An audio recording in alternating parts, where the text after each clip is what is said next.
কাউকে বার্তা দেওয়ার প্রয়োজন নেই। যারা পড়াশোনা করে না এখন তারা জানে যে কি করে, আর যারা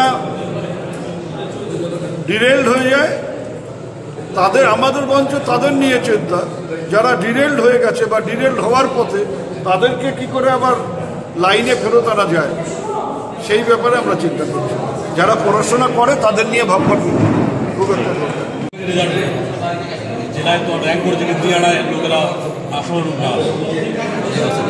এক একবার এক একটা ব্যাচ আসে। একবার হয়তো দেখা গেল যে 10 জনের মধ্যে, প্রথম 10 জনের মধ্যে দিনাটার থেকে 10 জন ছিল। বারবার হয়তো সেটা হয় না, এবার হয়নি, ভবিষ্যতে আবার হবে। গত বছরও 2 বছর থেকে এরকম হচ্ছে, 2 বছর থেকে দিনাটায় এরকম হচ্ছে, গত বছর হয়। আর বললাম তো যে এটা ব্যাচের উপর খানিকটা নির্ভর করে, এবং এটা শুধু এখানে বলে না, সারা রাজ্যের সব জেলায় তো আর, সব মহকুমায় তো আর ফার্স্ট সেকেন্ড থার্ড বা 10-এর মধ্যে হয়নি। এবার হয়নি বলে যে ভবিষ্যতে হবে না তা না, ভবিষ্যতে হবে।